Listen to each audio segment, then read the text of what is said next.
irmãos, a paz de nosso Senhor Jesus esteja nos nossos corações. Vamos fechar os nossos olhos e orar ao Senhor. Senhor Jesus, estamos reunidos na Tua igreja espiritual, porque a nossa esperança está no Espírito Santo de Deus, para que todas as coisas sejam estabelecidas na nossa vida. Pedimos a Tua proteção, que sigamos, Senhor, próximos de Ti, ajudados pelo Teu Santo Espírito. Conforte a Tua igreja nesses dias e dê sustentação para prosseguirmos, Senhor, em esperança e fé. Ajude os nossos familiares e filhos e parentes e, acima de tudo, Senhor, principalmente, que a Tua igreja tenha força para vencer as dificuldades, as tentações e as investidas do inimigo, Senhor, que não são poucas, mas sabemos que junto do Teu Espírito, Senhor, seremos fortes.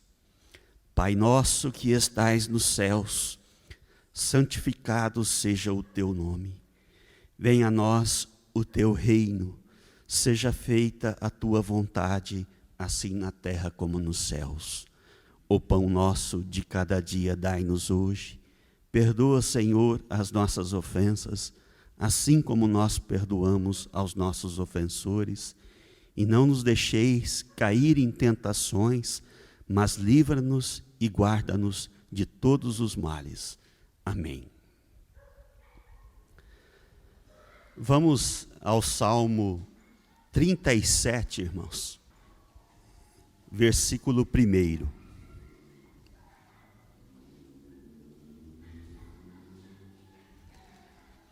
Não te indignes por causa dos malfeitores, nem tenhas inveja dos que praticam a iniquidade, porque cedo serão ceifados como a erva, e murcharão como a verdura. Confia no Senhor e faze o bem, habitarás na terra e verdadeiramente serás alimentado. O salmista vem nos mostrar que a nossa confiança deve estar em Deus, em Cristo Jesus. Porque ele traz esta orientação.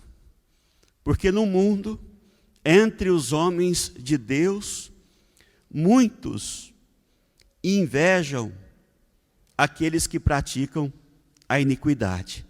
Porque é comum ouvirmos dizer: aquele homem é ímpio, é descrente e todas as coisas dão certas para ele. Olha a vida que ele tem, olha a casa que ele tem, os seus carros, suas viagens. Eu, sendo um homem de Deus, vivo uma vida atribulada, com dificuldades. Isso é comum no nosso meio. Olhar para o vizinho e achar que as coisas dele são melhores, que a sua vida é mais fácil. Algumas coisas nos levam a pensar desta forma. Todas elas, ou algumas delas, individualmente. A pouca idade, o jovem, aquele que não viveu ainda uma experiência mais larga, e só pôde observar as coisas boas do ímpio, do homem pecador, do homem do mundo, tem motivos até para achar que sim, que vai tudo bem para o homem que pratica a iniquidade, mas por causa da sua pouca idade, ele não viveu ainda para ver o outro lado da moeda. A nossa imaturidade espiritual. A nossa ignorância espiritual também faz com que pensemos que as coisas dão certas para os ímpios, porque não temos profundidade, não temos entendimento da palavra, e isso faz com que enxerguemos que acontece tudo de bom para os homens que não têm Deus. E o homem de Deus, que observa as coisas, que tem Cristo no seu coração, que já viveu o suficiente, sabe que aquele que se envolve com o inimigo de Deus e vira as costas para Jesus Cristo, jamais a vida dele dará certo. Quem viveu um pouquinho aqui e tem, não que seja diferente ou especial, mas que observa as coisas segundo o ponto de vista de Jesus Cristo, sabe que todo aquele que pratica a iniquidade se dá muito mal. Ninguém, irmãos, conseguiu manter por muito tempo as coisas estando nas mãos de Satanás, sendo avarento, sendo mesquinho, sendo ignorante das coisas de Deus. Não é possível manter-se, porque o próprio Jesus, nosso Senhor, disse da natureza do inimigo de Deus: ele é malfeitor, ele é homicida desde o princípio. Quem tem e possui e aparece longe de Deus está nas mãos do inimigo de Deus, e esse, cedo ou tarde, derruba. E quem poderia dizer: eu tenho, eu mantenho e sou? Tendo morrido, irmãos, tendo perdido o corpo físico, para onde este vai? O seu corpo não há de apodrecer como todos os corpos? Como manteremos, se o fim de todos esses que passaram foi o túmulo? Para onde foram, irmãos? Que garantia puderam ter, sendo que todos nós iremos para o mesmo lugar? E sobre isso nós temos que pensar com gravidade, sim, porque todos teremos que atravessar o vale da sombra da morte. E ali diante do Senhor, somente nós, despidos de todas as coisas que possuímos nesta vida, vamos ter que dar contas ao Senhor do que fizemos e do que fomos. E nessa hora somente uma riqueza vai contar, que é a riqueza espiritual, mas não aquilo que eu falei e nem aquilo que eu convenci os outros de quem era. Porque nós aprendemos neste mundo a convencer as pessoas, somos especialistas e advogados nossos de dizer: eu estou certo. Porque se estamos numa centena de pessoas aqui, todas dirão: eu estou certo. Estou certo, por que eu estou certo? Porque o meu parâmetro é o meu ponto de vista. Ninguém diz: você está certo e eu estou errado. Todos nós usamos o nosso ponto de vista para ver as coisas, e por isso que nós somos infelizes. E a infelicidade, e a dor, e as tragédias deveriam ser suficientes para mostrar a nós que o nosso ponto de vista está errado. Que somente Jesus Cristo está certo. O ponto de vista dele, sim, aqui está certo. Aos jovens que hoje estão se deixando levar pelas coisas deste tempo, e dizem radicais, fora do tempo, antigos. Jesus não é antigo, nem atual. Podemos dizer, está à frente. Jesus é o futuro, é a eternidade. Não está na atualidade e nem atrás. está à frente, porque Ele vai garantir esta eternidade que sequer conhecemos, mas Ele já está à frente de todas as coisas. Eu me basear e viver o meu ponto de vista, que sabemos ser alimentado pelo inimigo de Deus, é hora, irmãos, de termos um parâmetro: Jesus Cristo. O que queres que eu faça, Senhor? E é hora de abrir os olhos, porque vivemos um tempo de gravidade, porque não trata-se de uma teoria, mas a ação equivocada gera consequências ruins, e algumas consequências ruins são contornáveis, mas existem outras que não são fáceis de viver e de digerir. Tamanha é a natureza e destruição do inimigo de Deus, porque se ele entra na sua casa e faz com que o seu filho se embebede, é uma coisa, mas se ele entrar na sua casa e fazer do seu filho um adúltero, um homicida ou um suicida, as coisas se tornarão bem diferentes. Então eu confio na educação que dou, eu confio em mim, mas não confie tanto, porque no invisível age um que não pensa nessas coisas, não pensa em limitar a desgraça e as tragédias nas casas e nos lares, porque ele quer divórcio, ele quer homicídio, suicídio.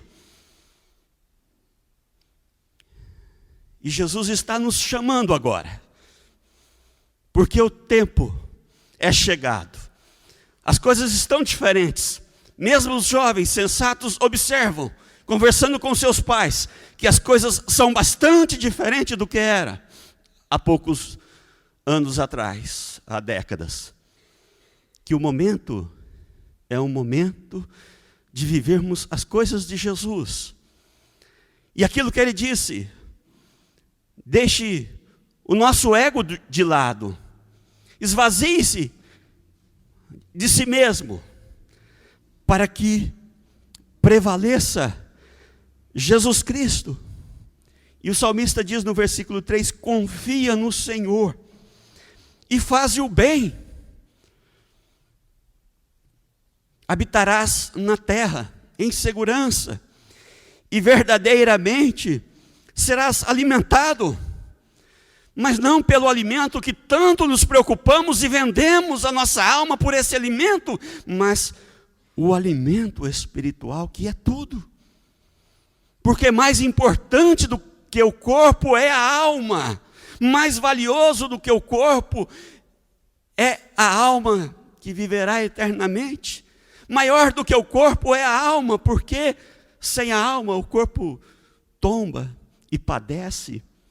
A alma é o cerne, e o alimento o qual necessitamos é o alimento espiritual, não o do corpo, o qual vendemos a nossa alma para sustentá-lo. Equívoco grande de nossa parte, mas é hora de despertar para dizer: a alma seja alimentada, e somente Jesus Cristo tem o alimento da alma. Amém. Nós estávamos apreciando a palavra do pastor Joel e as suas considerações. E para nós que estamos à frente da igreja e temos a responsabilidade de conduzir o rebanho, às vezes bate um desespero, né, pastor? Porque nós vemos que o mundo tem um poder muito grande sobre as pessoas. E por que não teria sobre nós que estamos reunidos na Igreja de Cristo? Eu tenho visto alguns irmãos passando por dificuldades, e eles, na hora que precisam dar testemunho de que estão com Cristo, eles dão ouvidos ao mundo. E essa coisa pega bem a gente quando afeta a parte material. Enquanto nossa vida financeira está tudo certo, está tudo bem, estamos na igreja, somos crentes alegres, felizes, satisfeitos, fiéis e tudo mais. Mas a hora que a parte financeira, que é a parte que dá conforto para nós, que sustenta a ilusão de que está tudo bem, porque o mundo nos dá essa ilusão por causa do conforto material. A hora que isso começa a faltar, nós entramos em parafuso. Deixamos a igreja, saímos correndo para algum lugar, em busca daquele estado que tínhamos anteriormente, que agora, por alguma razão, nós não estamos tendo. Paulo dizia assim que sabia viver tendo em abundância e viver também sem ter coisa alguma. Parece que, de uma maneira geral, a gente só sabe viver tendo em abundância. E nós estamos atravessando um tempo em que as coisas materiais elas estão muito incertas pela crise que o mundo está vivendo. A ilusão não pode ser mantida mais por tanto tempo e as pessoas não conseguem perceber, principalmente nós que somos crentes, que esse é o momento de nós abrirmos o nosso coração para Cristo. Para nós aprendermos a viver com pouco menos do que nós tínhamos até pouco tempo. Porque se nós não aprendermos isso, pode chegar o dia que nós vamos ter que viver com quase nada. E aí? Como é que vai ficar? O que é que nós temos para oferecer a Deus? Vamos lembrar que a profecia, ela diz que nos tempos do fim haverá uma situação econômica em que nós não podemos nos envolver. Um sistema de compra e venda que possivelmente será estabelecido nos países desenvolvidos e nos países emergentes. E nós não vamos poder fazer operações de compra e venda se você não quiser ser condenado. Sendo assim, todas essas coisas que estão à nossa volta e que cercam o nosso conforto e a tal felicidade que eles venderam para nós, isso tudo pode acabar de um dia para o outro, ou de um mês para o outro, ou de um ano para o outro. E aí o que teremos para oferecer a Deus e como é que viveremos? É uma pergunta interessante a ser feita para a igreja, para os que estão em outros lugares, os que se enfiaram em outros países por causa desse tal conforto material. Como viveremos? Isso pode acontecer? Pode acontecer, sim. É como um estado de guerra que está acontecendo em outros lugares. Famílias foram destruídas, sonhos, residências, empresas, carros, coisas que foram destruídas pela violência do diabo. Por enquanto, está tudo bem. Mas nós estamos sendo provados. Alguns irmãos não dizem sim a Jesus, dizem sim ao mundo. E isso tem nos preocupado sobremaneira. Nós que somos pastores e que estamos à frente do rebanho. Que Deus nos ajude. Sinceramente, nós não sabemos o que vai acontecer com a igreja.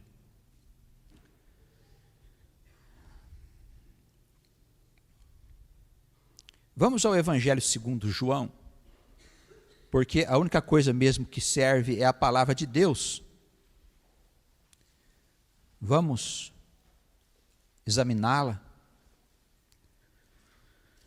Vamos ver se conseguimos sair da igreja um pouco mais confortados e animados. Vamos examinar aqui uma parte do capítulo 5. Evangelho segundo João, capítulo 5.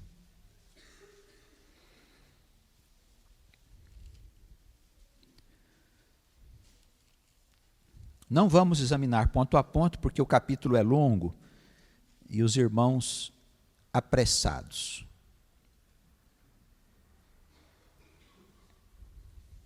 Na introdução, havia lá em Jerusalém uma festa, como sempre faziam, e havia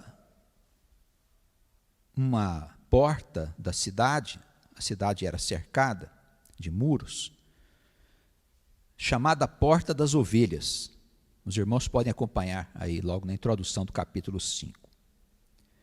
E havia ali um tanque que em hebreu era denominado Betesda. E ele tinha 5 alpendres. Devia ser uma fonte de água que formava um tanque, ali fizeram vamos dizer, uma cobertura em volta desse tanque. E muita gente ficava em volta dessa água, pessoas que eram doentes, pessoas cegas, mancas, pessoas ressecadas, enfim, gente com doenças de toda a natureza. Dizia o conhecimento popular que um anjo, de vez em quando, vinha até esse tanque de águas e agitava a água. E o primeiro homem, a primeira pessoa enferma que descesse lá depois do movimento dessa água, a pessoa ficava curada de qualquer enfermidade que tivesse. Jesus, passando por ali, ele viu um homem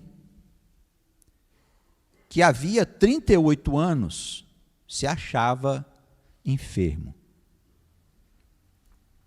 Ele viu esse homem deitado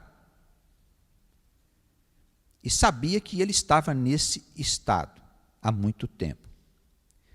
E ele aproximou-se desse homem enfermo e perguntou para ele: queres ficar são? Então o homem respondeu: Senhor, não tenho homem algum que, quando a água é agitada, ele possa me colocar no tanque. Mas quando eu vou me esforçar para ir até lá, uma outra pessoa desce antes de mim. Coitado, não tinha quem colocasse o homem na água quando a água era agitada, porque ficava curado só o primeiro que chegasse ao tanque.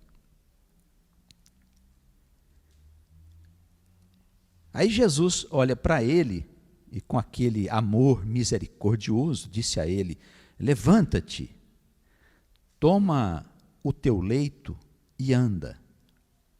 E logo aquele homem ficou são, tomou o seu leito e andava.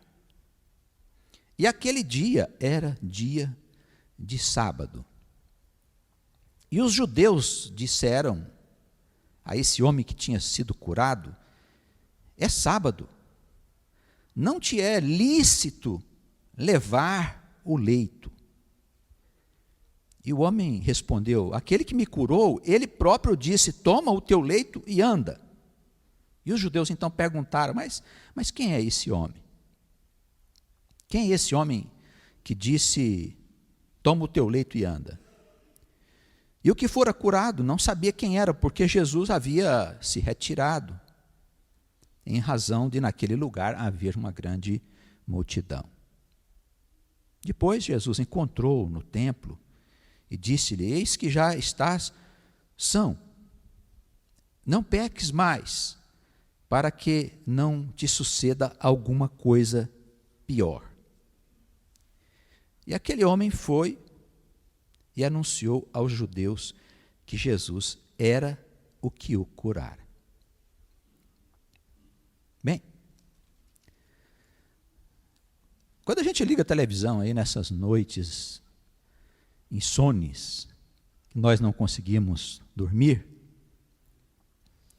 passamos os canais e nós vemos algumas igrejas televisivas que atraem multidões de pessoas enfermas e desgraçadas que querem ser curadas dos seus males. Parece que as coisas não mudaram muito. As igrejas que fazem milagres estão aí no mundo, como estava aquele tanque. Em volta daquele tanque se enchia de pessoas, como em volta dessas igrejas estão uma multidão de enfermos e de gente sem graça. Sem graça no sentido de que não possuem a graça de Deus. Não é muito diferente. Examinando a introdução aqui do capítulo 5, nós percebemos que nem todos tinham acesso à cura. E é natural que todos os que estão enfermos, aqueles que não podem procurar os grandes hospitais, eles procurem os curandeiros e as igrejas milagreiras. É natural que isso aconteça. E às vezes essas pessoas são curadas como eram curados esses que chegavam primeiro nesse tal tanque que o anjo sacudia para lá e para cá. Mas nós vemos que Jesus, ele chega perto desse homem que está enfermo, vendo a impossibilidade dele ter acesso a tal cura do seu corpo. Jesus está num dia de sábado, que os judeus consideravam um dia sagrado, aonde sequer era permitido curar alguém que estava enfermo. Nos nossos dias nós temos alguns cristãos judeus que observam também o sábado com a mesma naturalidade e cuidado que os judeus observavam naquela época. E Jesus, ele contraria duas coisas. A ordem estabelecida por Deus na questão da cura dos homens naquela água agitada, e ele contraria o sábado, que todos achavam que deveria ser observado. Porque ele era senhor, não só das coisas que haviam sido estabelecidas pelos anjos, por Deus, como era aquele tanque, como ele era senhor também do sábado. E disse que o sábado havia sido feito para nós, e não nós para o sábado. Nós vemos aqui um homem que todos sabiam que vivia no chão. 38 anos o homem vivia entrevado. Todos os fariseus, com certeza, os doutores, conheciam aquele homem. Alguém põe o homem de pé e diz a ele: pega a sua cama, o seu leito, devia ser alguma coisa parecida com um colchão, uma coisa dessa.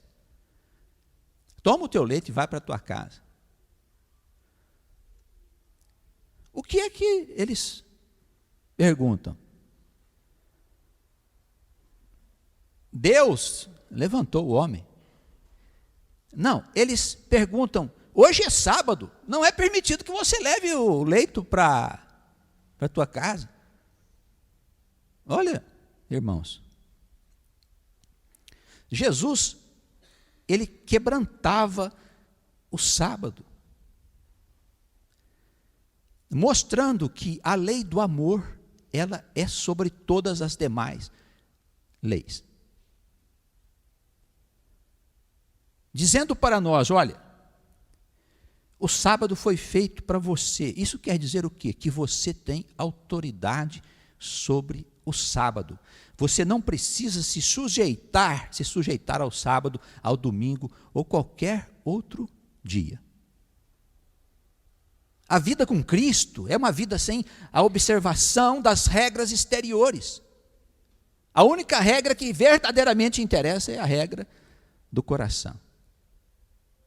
É o teu amor. Não pode ser o amor do mundo, da carne, mas precisa ser o amor de Deus. Para que por meio desse amor, todas as coisas que você fizer, não importa se seja sábado, se não seja sábado, seja feito em intenção do teu próximo, de ajudar o teu próximo, de curar o teu próximo dos seus males, de iluminar o teu próximo com a mensagem do Evangelho. A mensagem do Evangelho que salva. Não é necessário, meus irmãos, ir a qualquer lugar para ser curado. Se Jesus estiver entre nós, com certeza, Ele nos curará. O que é mais importante? A cura da alma ou a cura do corpo? Na última preleção, nós falamos aqui de 10 leprosos que foram limpos por Jesus. 9 não voltaram para glorificar o Filho de Deus. Só um voltou. Jesus pergunta, onde é que foi parar os 9 que nós limpamos? Somente um voltou para dar glórias ao Deus que cura a alma. O que o Senhor diz para ele? A tua fé te salvou. Os outros 9 foram curados, mas não foram salvos. Estamos cheios de igrejas que fazem curas. Fazer curas, milagres, é uma coisa muito simples, irmão. É muito simples. Fazer cura, sinais. Curar a alma, salvar a alma do pecado, da perdição, da desgraça desse mundo, isso sim, é um milagre que ninguém faz. Só o Espírito Santo. E sabe como é que o Espírito Santo faz esse milagre de salvar a alma? Por meio da pregação da palavra que está no Evangelho de Cristo. Porque só o Evangelho de Cristo dá o Espírito Santo. Percebe, irmãos? Quando você recua, quando você vai para os livros antigos, você mergulha no mundo da justiça. E ali não há misericórdia. Anuncia o Evangelho da salvação. Prega o Evangelho da salvação na sua igreja, meu irmão, minha irmã. Porque a palavra, ela comunica o Espírito Santo. Ela comunica a vida, ela comunica a ressurreição, ela comunica a misericórdia, ela comunica todos os dons de Deus à pessoa que a está ouvindo. Quem opera essa salvação é o Espírito Santo. Por esta razão, Lutero dizia, olha, pode chover milagres. Chover milagres. Se a salvação da alma não estiver em pauta, ele diz, não é obra de cima. O que quer dizer o quê? Que a cura do corpo é uma coisa secundária, irmãos. Se for necessário passarmos a nossa vida toda enfermo, mas que a nossa alma seja curada, que seja feito dessa maneira.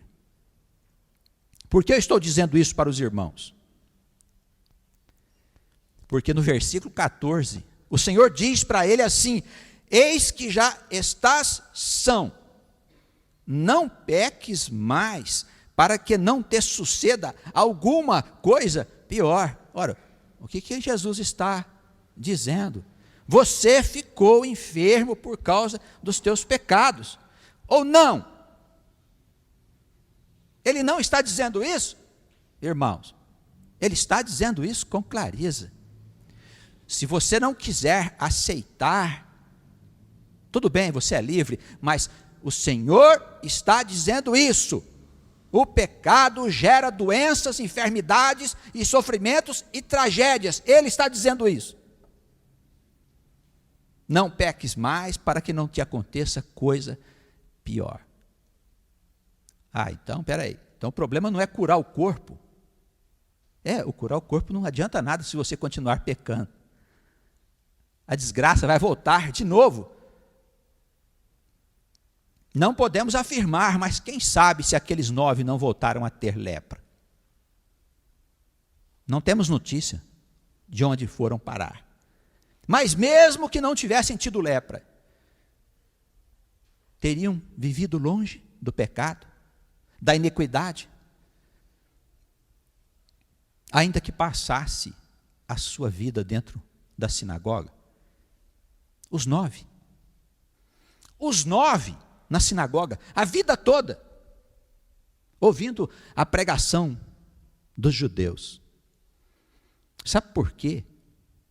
Eles já estavam condenados? Porque eles não voltaram para glorificar a Jesus, que os limpou. Eles foram limpos da lepra do corpo, mas ficaram enfermos da lepra da alma. Nós precisamos, irmãos, prestar bem atenção para nós não deixarmos o espírito do judaísmo distorcer o sentido das práticas e da nossa crença, da crença da igreja. Nós somos gentios, nós não somos judeus. Isso precisa ficar claríssimo nos nossos corações, irmãos.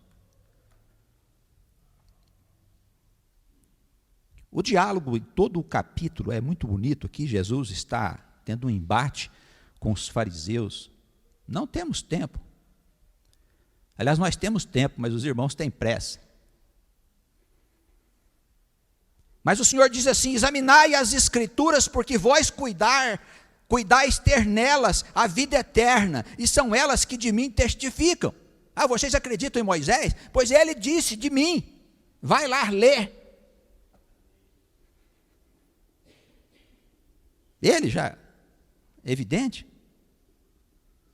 ele já entrava em conflito com o judaísmo, estabelecido ali, com as suas leis, com seus conceitos sobre salvação, sobre obras, sobre justificativas. Todas essas coisas entraram em conflito com o Filho de Deus. No versículo 16 aí diz assim: por esta causa os judeus perseguiram a Jesus e procuravam matá-lo. Por quê? Por quê? Simplesmente porque ele violava o sábado. Simplesmente. A questão não era a cura do desgraçado. A questão não era a doutrina que ele ensinava. Ele fazia coisas que o sistema religioso daquela época condenava, irmãos. Nós temos que entender com clareza o que significa o evangelho da salvação. Nós somos senhores de todos os dias. A nossa festa para Cristo, a glorificação ao nosso Deus não precisa ser feita num dia específico. Nós podemos fazer em qualquer dia, em qualquer hora. Não precisamos vestir roupas específicas para glorificar o nosso Deus. Não é necessário que alguém especial esteja em nossa reunião, em nossa assembleia. Porque não existe ninguém que é especial. Só temos um que é especial. Os demais. Eu digo sempre, brincando, tirando a roupa, ficando nu, de verdade, nós somos todos iguais. Uns mais ajeitadinhos, outros mais bonitinhos, outros mais feinhos, os gordões, os magrinhos. Mas os bonitinhos vão ficar feinhos. Os magrinhos geralmente ficam gordinhos. Somos nada. Só o Senhor dignifica a vida. Só o Senhor faz de nós, sim, pessoas diferentes. Não quanto à aparência exterior, mas quanto ao conteúdo interior. Jesus é o único capaz de nos fazer criaturas novas. Agora, se você gosta do lixo que você tem dentro de você, se você está acostumado com essa tralha velha que você carrega há muito tempo, mas põe tempo nisso. Se você está satisfeito, fique à vontade.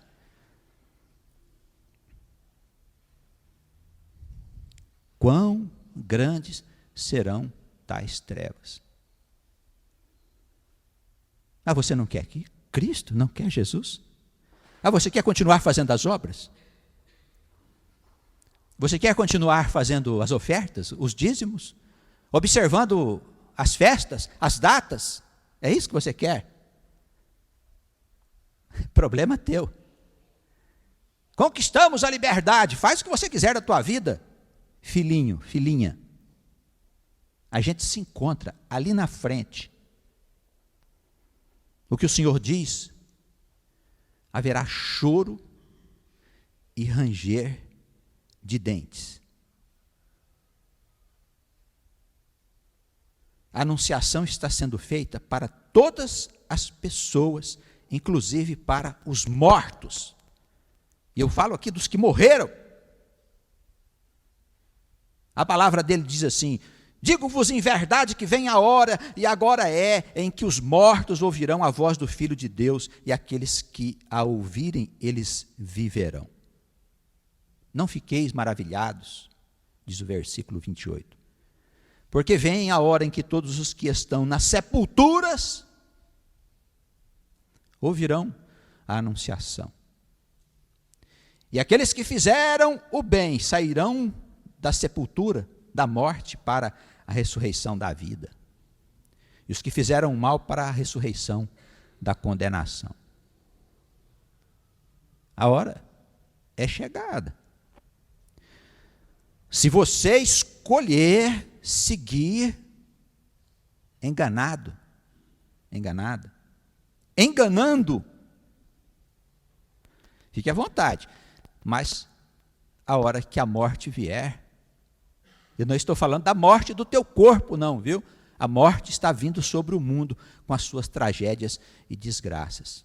E atrás dela vem outro muito mais suspeito, que é o inferno. Te prepara. Haverá choro e ranger de dentes. O pastor deve estar enganado. Sabe, pastor, essa doutrina que vocês pregam é uma doutrina que as pessoas dificilmente conseguem viver. É isso mesmo. É isso mesmo. A doutrina que nós pregamos é a doutrina de Paulo.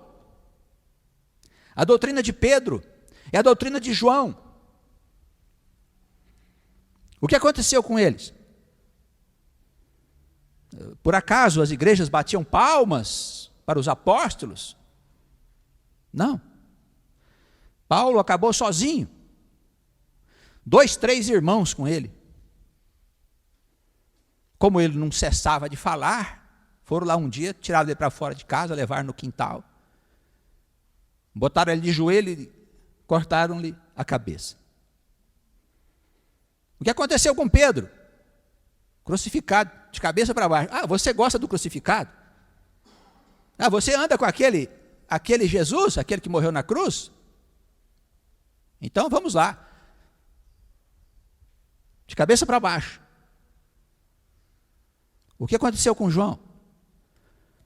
Enfiaram ele numa ilha, numa caverna, e deixaram lá preso.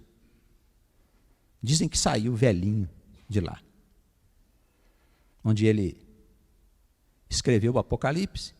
Está aqui. que a igreja também não gosta muito de ver, de analisar. Por quê? Porque fala de sofrimento, fala de choro, fala de ranger de dentes. Ninguém quer saber disso. As pessoas querem saber de ser felizes. Tem direito à felicidade. Tá bom, legal. Olha, não é mesmo uma doutrina para multidões, viu, irmãos? Mas bem-aventurados são aqueles que recebem a Jesus Cristo como seu Salvador no seu coração e que aprende a viver uma vida modesta nas coisas desse mundo. Amém? Entregue a sua vida a Jesus. Nós não temos força. Nós somos aquela igreja do Apocalipse que o Senhor disse que é uma igreja bem-aventurada, mas sem força nenhuma. Não é a nossa igreja não, viu, irmãos? Eu estou falando das igrejas sérias que existem no mundo e que não conseguem sequer levar esta mensagem aos irmãos que estão dentro do próprio cristianismo e que gostam do judaísmo, né? Gostam das coisas de Moisés, das regras, dos procedimentos, das festas, de toda essa confusão que a gente vê por aí com o nome de igreja. Não consegue nem levar a esses irmãos, mas não somos nós que vamos julgar as igrejas. O Senhor. Pega o Apocalipse na tua casa aí, você, meu irmão, e vai ler as 7 cartas escritas às igrejas, que são as igrejas de Cristo. Os 7 candeeiros. Tem uma igrejinha lá que não é nada. Eu penso que somos nós. Nós que somos homens que lutamos pelo evangelho verdadeiro e que ninguém se interessa. Ninguém se interessa. Essa é a igreja do Senhor. Mas o Senhor diz, olha, eu vou proteger vocês dos dias de tentação que vem sobre esse mundo. E aqueles que dizem ser judeus e não são, ser crentes verdadeiros e não são, eles um dia estarão diante de ti. Não é para multidões, mas se você está ouvindo esse chamado, acorda, acorda. Não vá com as multidões. A voz do povo não é a voz de Deus. A voz do povo é a voz do mundo. Não escute as multidões. Elas estão guiadas pelo inimigo. Tudo aquilo que serve para as multidões não serve para os homens e as mulheres que andam com Cristo. Não se deixe enganar. Não se deixe enganar. Jesus disse, olhe bem o que fizeram com a vara verde. O que vocês acham que poderá ser feito com as varas secas, que somos nós? A vara verde é Ele. Quantas vezes Ele disse que o mundo não o recebeu? Sabe por quê? Sabe por quê o mundo não gosta disso aqui? O Evangelho, por que as pessoas não gostam do Evangelho? Porque ele denuncia as mentiras dos homens. Ele traz a gente da escuridão para a luz e mostra os nossos pecados, as nossas transgressões, como nós somos falsos, como nós somos preguiçosos, como nós mentimos, como nós desejamos as coisas alheias, como nós estamos cheios de peçonha. O Evangelho mostra isso. E é doloroso para nós cairmos em nós mesmos e descobrirmos que nós vivíamos até pouco tempo na mentira. É doloroso. Nós não queremos ouvir. Algumas pessoas parecem que querem levantar e sair correndo de medo. Não de mim, mas dessa palavra. É bom você ter medo mesmo, porque o Filho de Deus não morreu na cruz em vão. Não morreu na cruz em vão. Que Ele nos ajude. Amém. Vamos orar.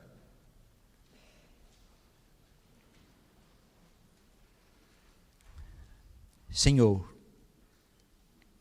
estamos reunidos aqui, homens, mulheres, crianças, jovens e velhos, para te pedir misericórdia a nós todos, aos nossos enganos.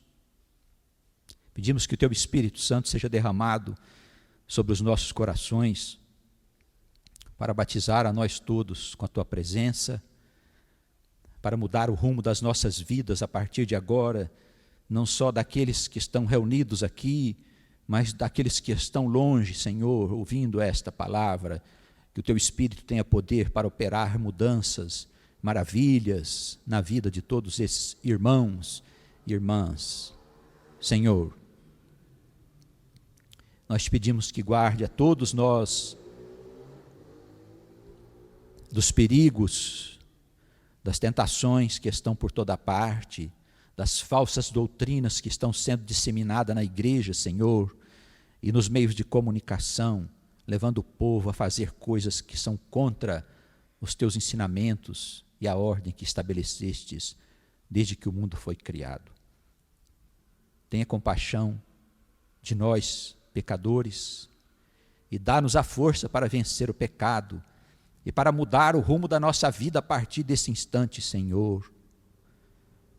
Abençoa com grande poder os nossos irmãos que não estão presentes na igreja, os que estão longe, os que estão em viagem, que o Senhor possa guardá-los,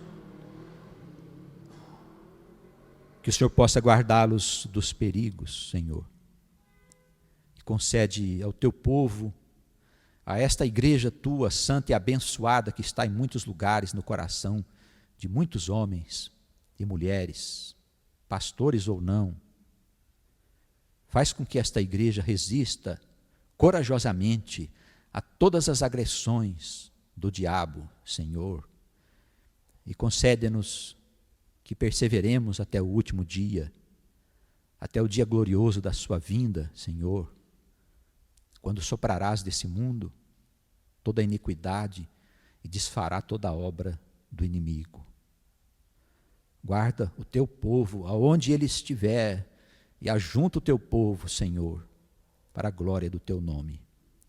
Pai nosso que estás nos céus, santificado seja o vosso nome, venha a nós o vosso reino, seja feita a vossa vontade, assim na terra como nos céus.